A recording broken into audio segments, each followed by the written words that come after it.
parler de Hegel, contre la fragmentation qu'il effectue, qui fera que le nord africain va relever de l'orientalisme et le sud du Sahara va relever d'une ethnologie des sociétés sans écriture. Il nous faut prendre toute la mesure du fait que le Sahara n'a jamais été un mur entre deux mondes. Le Sahara a toujours été parcouru de routes transsahariennes. Le Sahara a toujours été un point de contact et une région par laquelle passaient toutes sortes de biens, toutes sortes de personnes, serviles ou libres, et surtout passaient des idées. Le Sahara était le symbole même d'une mondialité qui a été une mondialité islamique avant que la mondialisation impériale dont j'ai parlé à propos de Napoléon s'installe. Il fallait désormais continentaliser ce panafricanisme tel qu'il était né hors du continent et dans le Nouveau Monde. Le continentaliser, ça voulait dire deux choses. D'abord, qu'il serait la responsabilité des Africains du continent et non plus des Africains de la diaspora. Et deuxièmement, qu'il serait un panafricanisme non pas seulement des Noirs africains, mais de toute l'Afrique, du Cap jusqu'au Caire, comme disait Kwame Nkrumah, qui répétait encore une fois que ce panafricanisme-là devait nous enseigner à ne plus nous considérer comme, je le cite pratiquement mot à mot, Marocains, Tunisiens, Kenyans, etc., mais Africains avant tout. Ce remembrement est notre mission. Le remembrement n'est pas seulement un remembrement physique, un remembrement spatial, c'est également un remembrement intellectuel. Lorsqu'il s'est agi pour Desmond Tutu et Nelson Mandela de sortir de l'apartheid, ils ne l'ont pas fait de pièces juxtaposées, de briques et de brocs. Ils ne l'ont pas fait mécaniquement. Ils ont demandé simplement à leur peuple de sauter à pieds joints hors de la fragmentation pour entrer dans une nation commune. Et les ressources qu'ils ont trouvées, ils l'ont trouvée dans les langues bantoues et dans ce mot, Ubuntu, qui peut signifier, si on voulait le traduire en un seul mot avec des traits d'union, une co-humanité.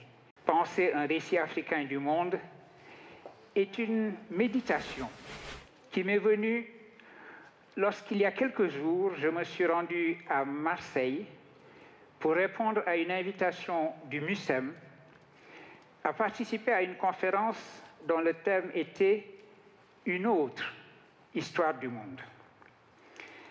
Ce thème était également celui de la magnifique exposition pensée et réalisée par Pierre Singaravellu, Fabrice Argounès, géographe, Pierre est historien, et Camille Faucourt, qui est curatrice, responsable de musée de son état. Le propos général de l'exposition était, comme l'écrivent les trois auteurs dans le texte qui ouvre leur catalogue, je les cite, de s'affranchir de la perspective européocentrée en privilégiant les points de vue des sociétés longtemps invisibilisés par l'historiographie occidentale.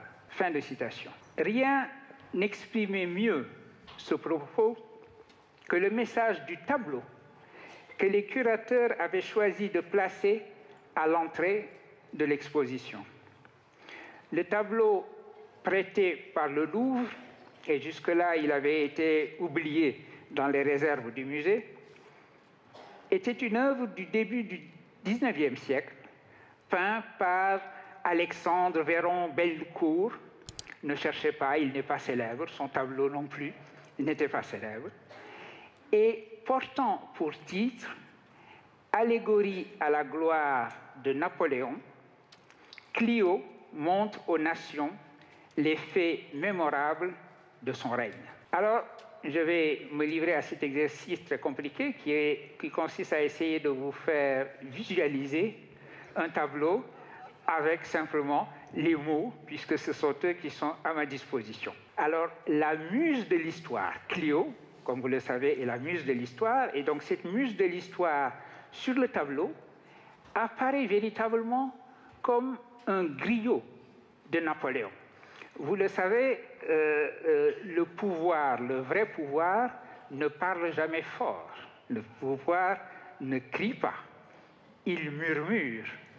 Et le griot est celui qui est chargé d'être son porte-voix et son haut-parleur. C'est ainsi que sur le tableau, Napoléon lui-même est carrément muet puisqu'il n'est pas là en personne.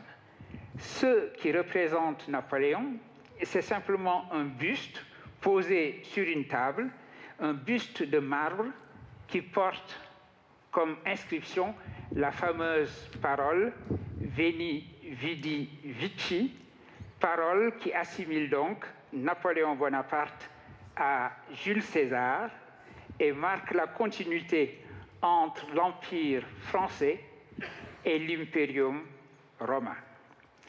Et c'est à Clio, une Clio qui est assise nonchalamment sur une seule fesse, sur la même table où trône le buste de Napoléon. Et c'est à elle donc qu'il revient de dire l'universelle grandeur de l'empereur. Et elle le fait d'abord en donnant à lire une tablette qui porte une liste des hauts faits de Napoléon le Grand. Et sur le tableau, on la voit tenir dans sa main droite un stylet qui manifeste que la liste des hauts faits de l'empereur n'est pas close, que l'histoire avec H majuscule, c'est-à-dire française et universelle, dont l'empereur a tracé les premières lignes, continuera de s'écrire en déroulant le récit de soi de l'Europe. Déplaçons maintenant le regard sur un autre coin du tableau où un groupe bariolé de personnages, ces personnages sont tous reconnaissables à leurs traits et à leurs costumes, et on voit qu'il y a là un Russe, un Mandchou, un Arabe, un Amérindien, et presque caché, on peut distinguer en arrière-plan un Africain noir. Le sens de l'allégorie, une fois qu'on se figure la totalité de ce tableau, le sens de l'allégorie est clair. Il est demandé au peuple de la terre de venir reconnaître le récit impérial de l'universalisme européen et de s'assimiler à lui autant que possible. S'assimiler, c'est-à-dire devenir un personnage du roman qui est ainsi raconté par Clio, porte-parole de l'empereur. S'assimiler autant qu'on peut le faire, ceci est un propos que l'on trouve dans toute la pensée de l'universalisme, jusqu'au philosophe Edmund Husserl, par exemple, qui dira plus tard que l'Inde, pour prendre cet exemple, que l'Inde a toutes les raisons de s'européaniser, tandis que l'Europe, si elle comprend sa propre destinée et si elle garde la pleine conscience de cette destinée, n'aurait aucune raison de s'indianiser. Ainsi que le note Pierre Singaravellu, Patrice Argounès et Camille Faucourt, les auteurs donc du catalogue et les curateurs de l'exposition, ainsi qu'ils le notent dans la lecture qu'ils font de cette allégorie à la gloire de Napoléon, les nations qui ont été ainsi évitées ont pourtant sur le tableau des expressions qui ne semblent pas être la subjugation attendue par Clio, porte-parole de Napoléon. Peut-être les représentants de ces nations pensent-ils alors à leur propre récit du monde qui va décentrer celui que leur sert la muse de l'histoire, qui n'est muse, encore une fois, que de l'histoire européenne. Pour bien comprendre le récit que l'Africain de l'allégorie oppose à celui de Clio, examinons plus avant le message que porte le tableau. Napoléon est la figure de l'universalisme français d'abord, européen ensuite.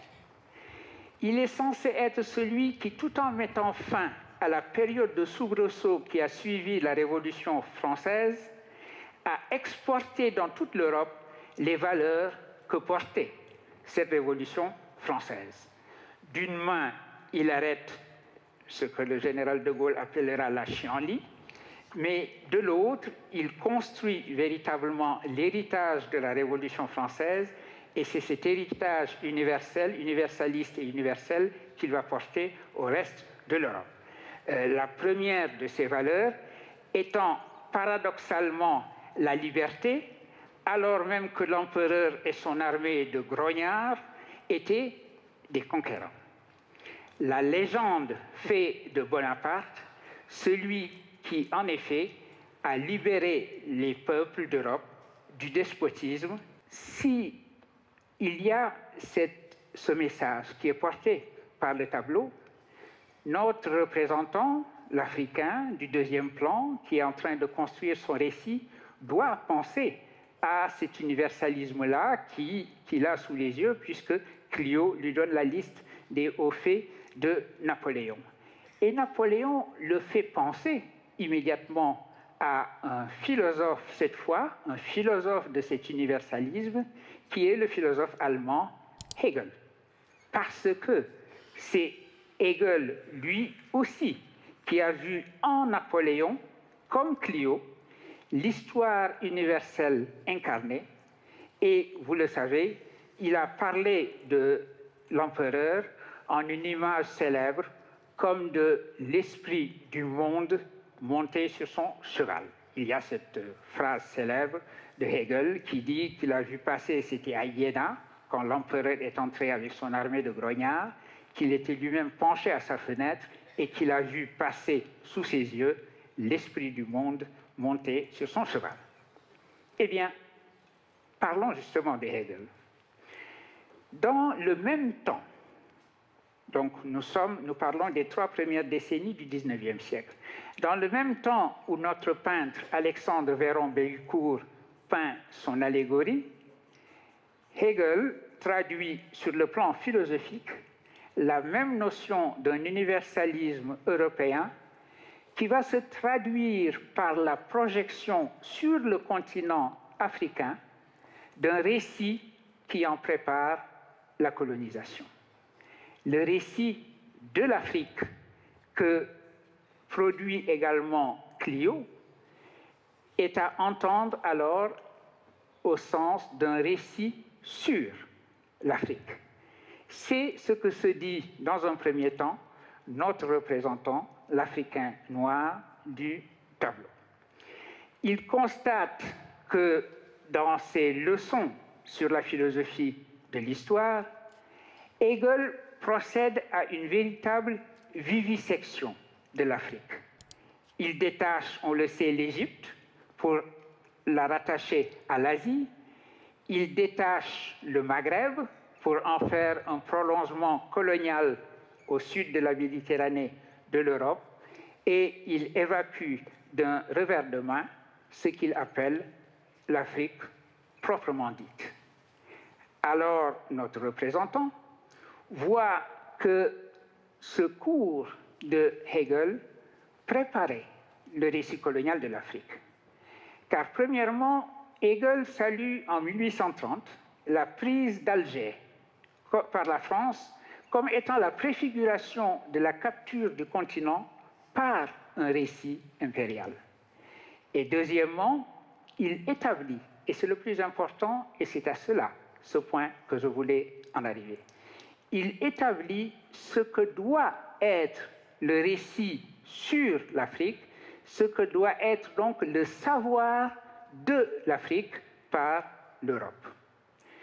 Et pour cet aspect épistémologique des choses, pour ce qui est de la constitution d'un savoir sur l'Afrique avant et en même temps qu'un récit sur l'Afrique, il faut se rappeler que notre empereur, lors de l'expédition d'Égypte, quand il met les pieds donc en Afrique, a amené avec lui des savants et qu'il a aussi, et c'est important, intégré à son propre roman impérial cette expédition et l'islam, la religion islamique elle-même.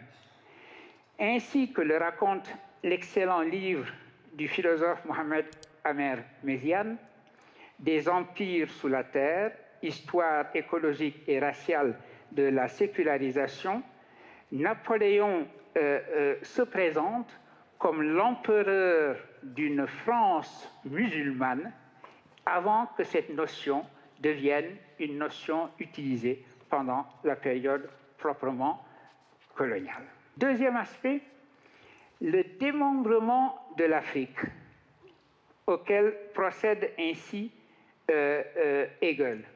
Selon une ligne de partage qui est le Sahara, va imposer sur le continent africain l'épistémée qui fait de celui-ci un monde fragmenté, où on aura au nord le déploiement d'une anthropologie orientaliste et au sud du Sahara, on estimera que les sociétés relèvent d'une anthropologie africaniste, celle qui s'intéresse aux sociétés sans écriture. La division du travail qui s'effectue ainsi épouse véritablement, on le voit, le démembrement hegelien. Et une cinquantaine d'années après les fameuses leçons sur l'histoire de la philosophie, ce sera, on le sait, la ruée sur l'Afrique et la fragmentation du continent ad maiorem Europae gloriam. Voilà le récit impérial que Griot de Napoléon Bonaparte a posé comme une chape sur l'Afrique. Et voilà le récit contre lequel notre représentant sur le tableau comprend que l'Afrique a le devoir de dire son propre récit, un récit qui est un récit de soi, mais aussi un récit du monde. On connaît le rôle important que ces historiens ont joué dans la reconstruction de son récit de soi. Pour citer un éminent historien du continent, mon compatriote et notre cher Anta Diop, il a rendu l'Afrique à l'Égypte et l'Égypte à l'Afrique. Mais la tâche, celui qui a probablement le mieux défini la tâche de ce récit, de la reconstitution ou de la constitution même d'un récit de soi qui soit également un récit du monde, eh bien cette tâche a été parfaitement définie par Aimé Césaire dans un texte de lui très peu connu, une réflexion qu'il a menée en 1962 dans une conférence donnée en Italie sur la civilisation africaine. Je voudrais de cette conférence citer assez longuement les lignes suivantes. Voici ce que déclare Aimé Césaire. L'Afrique, le continent blessé sans doute, entamé lui aussi sans doute, pauvre au surplus et dénué, mais intact dans ses profondeurs, et dont nous persistons à croire que l'on n'a pas encore su mobiliser toutes les richesses morales et intellectuelles. Oui, nous avons besoin, un besoin impérieux, un besoin vital, quasi physique de l'Afrique. Nous attendons l'Afrique, qu'elle se ressaisisse, qu'elle se domine, qu'elle se définisse, qu'elle s'affirme. Nous attendons l'Afrique, non pas une Afrique fantôme, selon l'expression de Michel Léris, mais une Afrique rénovée.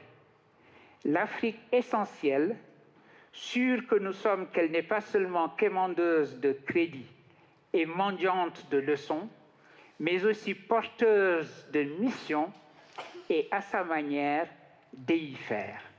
Ce n'aurait pas été une citation d'Aimé Césaire s'il n'y avait pas eu un mot inventé par lui, un néologisme magnifique, comme le néologisme d'une Afrique déifère. Alors l'Afrique qui se ressaisit, qui se définit et s'affirme, d'une part, c'est l'Afrique qui se remembre. Et de l'autre, l'Afrique dont Césaire dit qu'elle porte une mission, l'Afrique déifère donc, qui porte la divinité elle-même, comme Lucifer porte la lumière, c'est l'Afrique qui invite le monde à un humanisme pour notre temps. Et parlant d'humanisme pour notre temps, qui est le récit africain du monde, je voudrais citer ici Alioune Diop, le fondateur d'une revue qui porte bien son nom, Présence africaine. Deux mots qui sont très importants lorsque l'on parle d'un récit africain du monde. Cette simple expression, présence africaine, est l'expression probablement la plus heureuse qui ait signifié au monde après-guerre ce qu'il fallait entendre par un récit africain de soi. Voici donc la citation que je vous annonçais, et cette longue digression sur Alioune Diop. La citation est la suivante. « Notre volonté est de donner rendez-vous à l'Europe, au pays de l'universel. » Et c'est cela, au fond, si on y réfléchit, la signification d'une pensée du monde depuis une perspective africaine. On a dit, on le dit encore, que le décolonial est la pensée contre l'universel. Je crois que c'est se tromper sur la signification du décolonial et la signification de la décolonisation. C'est là une erreur.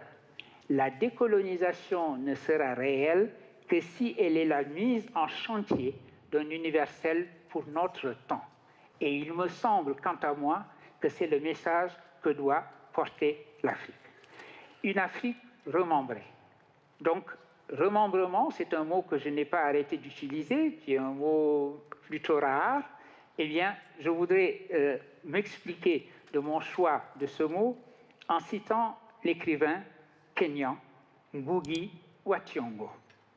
Ngugi wa Thiong'o écrit, c'est lui qui parle dans Something Torn and New, An African Renaissance, publié en 2009, c'est lui qui parle du remembrement de l'Afrique.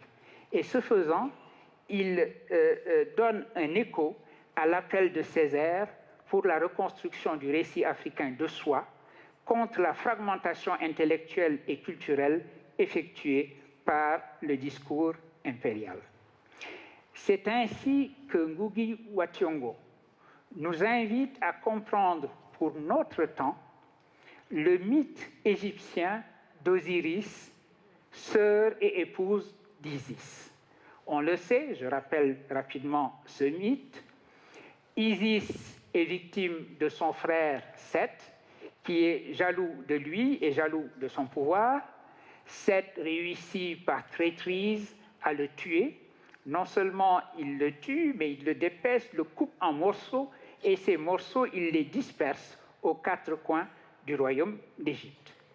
C'est alors qu'Isis, sœur et épouse,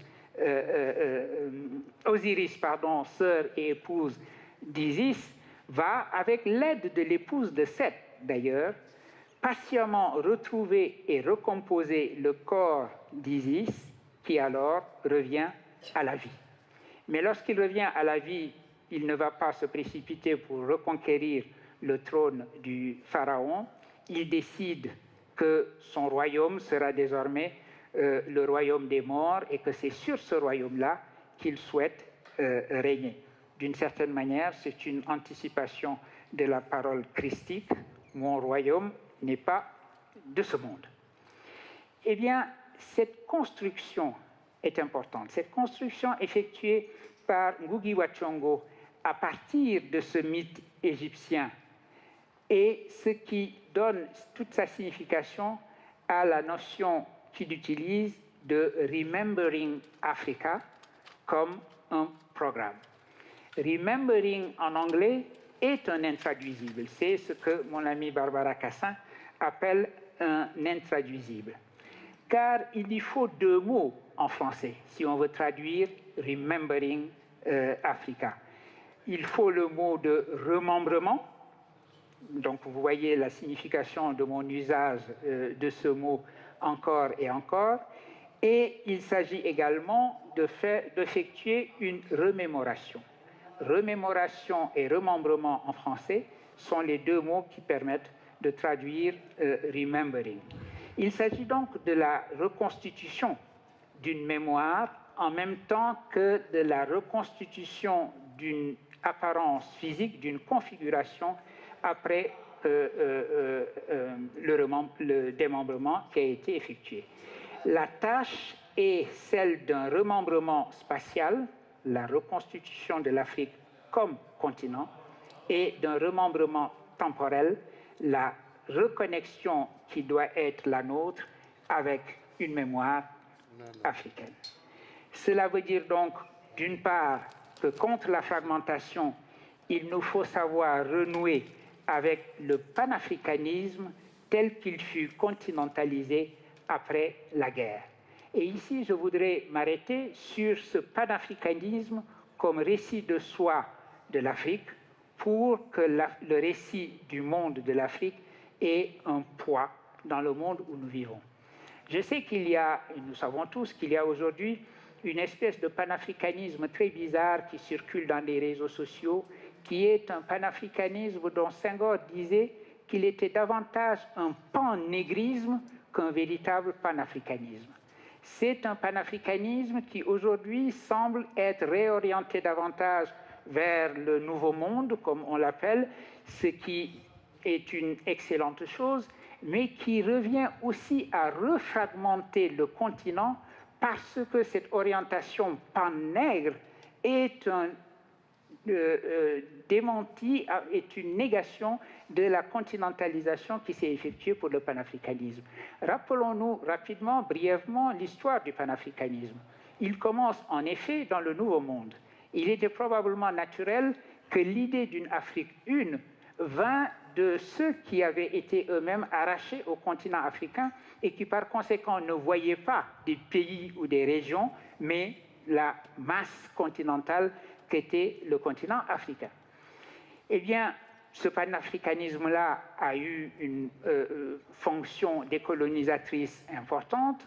Et là, ce panafricanisme a organisé sous la houlette de penseurs comme Marcus Garvey ou comme W.E.B. Du Bois un certain nombre de congrès panafricains, jusqu'au congrès de 1945, qui a été le congrès de la rupture. Le congrès où W.E.B. Du Bois a véritablement passé le témoin, passé le flambeau à Kwame Nkrumah, qui allait être le père de l'indépendance du Ghana, comme vous le savez.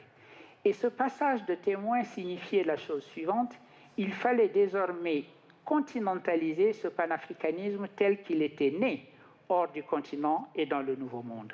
Le continentaliser, ça voulait dire deux choses. D'abord, qu'il serait la responsabilité des Africains du continent et non plus des Africains de la diaspora. Et deuxièmement, qu'il serait un panafricanisme non pas seulement des Noirs africains, mais de toute l'Afrique, du Cap jusqu'au Caire, comme disait Kwame Nkrumah, qui répétait encore une fois que ce panafricanisme-là devait nous enseigner à ne plus nous considérer comme, je le cite pratiquement mot à mot, Marocains, Tunisiens, Kenyans, etc., mais Africains avant tout. Ce remembrement est notre mission. Ce panafricanisme-là, nous devons en revisiter l'esprit, le revivifier et le revivre à nouveau et construire notre continent autour de ce panafricanisme parce que ce sera le moyen de surmonter le démembrement spatial, la fragmentation qui a eu lieu, retrouver ce qui était au fondement du message de Kwame Nkrumah, du message de Gamal Abdel Nasser sur la continentalisation du panafricanisme. Deuxième chose, le remembrement n'est pas seulement un remembrement physique, un remembrement spatial, c'est également un remembrement intellectuel. Il nous faut, pour un récit africain de soi, condition d'un récit africain du monde, comprendre véritablement la signification de notre histoire intellectuelle et de cette mémoire à laquelle nous devons de nouveau nous reconnecter. J'ai parlé de Hegel, ça semblait un petit peu loin de ce qui était mon propos, mais parce que je voulais en venir à ce point-ci précisément de la remémoration et de la reconstitution de notre histoire intellectuelle. Contre la fragmentation qu'il effectue, qui fera que le nord africain va relever de l'orientalisme et le sud du Sahara va relever d'une ethnologie des sociétés sans écriture, il nous faut prendre toute la mesure du fait que le Sahara n'a jamais été un mur entre deux mondes. Le Sahara a toujours été parcouru de routes transsahariennes. Le Sahara a toujours été un point de contact et une région par laquelle passaient toutes sortes de biens, toutes sortes de personnes, serviles ou libres, et surtout passer des idées, passer des humains qui allaient d'un coin du monde islamique à un autre coin du monde islamique. Le Sahara était le symbole même d'une mondialité qui a été une mondialité islamique avant que la mondialisation impériale dont j'ai parlé à propos de Napoléon s'installe dans le monde. Eh bien, comprendre cela, c'est véritablement entendre l'histoire intellectuelle de notre continent et voir le développement de ce qu'aujourd'hui on appelle aux États-Unis, c'est une expression utilisée par un de mes collègues et de mes amis, Ousmane Khan, professeur à Harvard University, à la Divinity School de Harvard, les Timbuktu Studies, les études tombouctiennes. Et parce que nous avons là, dans ces études tombouctiennes, Tombouctou étant le symbole simplement de tous les grands centres intellectuels qui ont essaimé dans l'Ouest africain et qui étaient en parfaite continuité avec le nord de l'Afrique et au-delà du nord de l'Afrique, de l'autre côté de la Méditerranée, avec le monde de l'Andalousie, eh bien, ces études tombouctiennes sont le symbole ici de cette continuité historique sur laquelle nous devons reconstituer l'histoire intellectuelle de notre continent, sur laquelle nous devons effectuer le remembrement épistémologique, cette fois-ci, de l'Afrique, et comprendre à ce moment-là quelle est notre histoire et pour comprendre quel doit être notre avenir. Je finis ce propos sur l'expression, sur le néologisme d'Aimé Césaire, d'une Afrique déifère. Afrique porteur d'un message pour le monde, Afrique porteuse d'un récit pour le monde. Quel peut-il être ce récit? Je crois, je propose qu'il s'agisse du récit d'une humanisation continue du monde. On le dit, on le répète à l'envi, l'Afrique est berceau de l'humanité. Et on sait que récemment, des découvertes archéologiques ont montré que cette terre marocaine où nous nous trouvons est la terre où on a trouvé le plus vieux Homo sapiens, par exemple. Mais cela ne suffit pas, parce qu'après tout, on pourrait dire, oui, l'Afrique a été berceau de l'humanité, ensuite l'humanité est sortie d'Afrique, et à sa sortie d'Afrique est allée inventer des civilisations ailleurs. Ce schéma-là n'est pas le schéma d'un récit du monde depuis la perspective africaine. Ce n'est pas simplement que ce continent est berceau de l'humanité, il est également matrice d'une humanisation continue du monde. Et c'est cela, le récit, me semble-t-il, du monde par l'Afrique, et c'est cela que Aimé Césaire entend par une Afrique déifère. Cette Afrique déifère qui procède à cette humanisation continue du monde, ça n'est pas une invention, c'est un fait. Si on veut simplement prendre un exemple, je prendrai cet exemple non plus maintenant dans les régions nord du Maroc, où on a trouvé l'Homo sapiens le plus ancien, mais le sud de notre continent, l'Afrique du Sud.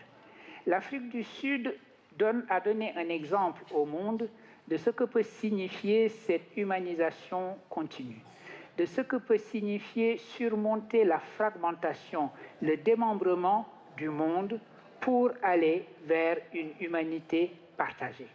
L'Afrique du Sud a fait cela lorsqu'il s'est agi pour elle de sortir, par exemple, de la fragmentation qui était l'apartheid.